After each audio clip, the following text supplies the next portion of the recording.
were your expectations coming to Canada about what it would be like to live here and work here? I think I was the most unprepared of immigrants. I had no clue really.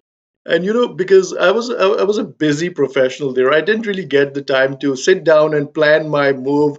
Although there was arguably one of the biggest decisions I've ever taken in my life, so I was very ill prepared, and that is something that I advise to my mentees: always be prepared before you take the big leap of faith. Get in touch with the right people through LinkedIn or otherwise, and have those initial critical mass of connections going for you so that you can speak to somebody the day you land or the first week. That didn't happen for me, so it was a steep learning curve. Okay. So, yeah, in what ways did you feel unprepared? Like, I guess now looking back, what do you wish you had done differently? I wish I had actually started meeting people face to face earlier than I did. I probably spent the first 4 to 5 months applying for jobs online. That didn't materialize. There's this software called ATS, Applicant Tracking System, which is sort of a gatekeeper, and it keeps resumes from being shortlisted and landing on the table of the hiring manager just because you lack the required number of keywords on your resume. I didn't know that. So although I felt that I should be served a job offer on a silver platter because I had great experience, my resume wasn't quite there.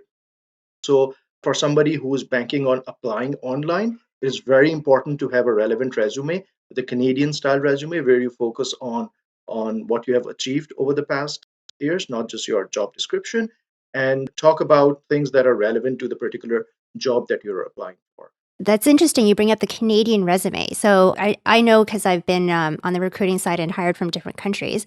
But from coming from Pakistan, how will you compare those two? What's a Pakistan resume versus a Canadian resume? What are some of the differences? Oh, there's a lot of a lot of differences. Pakistani resume is more like a CV. It's a 4 to 5 page long document where you list everything from where you live and the entire job description for every position you have had in the past, including internships. So it was difficult for me to slash half of that out of my resume. In Canada, you need to focus more on the relevant things which would help you position yourself as the ideal candidate for the position you're applying for. So, regardless of whatever you have done in the past, focus on the things that are valuable for your potential employer.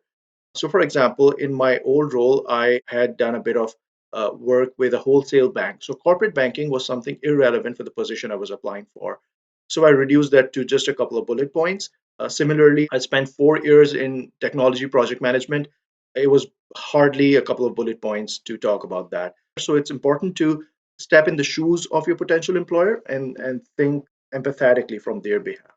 I have been a big, supporter of physical networking, which tends to be a bit difficult in these days of the pandemic. But still, I encourage everyone to reach out to people who you can, share your experience with, who can help you navigate the job market.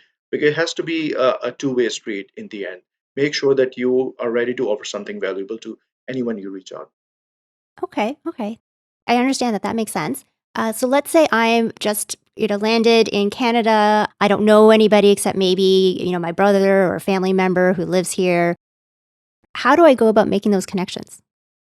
I think finding people or groups who have something in common with you is a great place to start. For example, for me, and this is something that I advise a lot of people. So, for example, somebody coming from India or China, they should look for groups that are created by professionals from that country. So, on LinkedIn, for example, I advise people that you scroll down to the very bottom of everyone's profile and see what are the common elements on the basis of which you can connect with those people. It could be coming from the same hometown, same qualifications, same membership of organizations. It could be same alma mater, whatever that might be.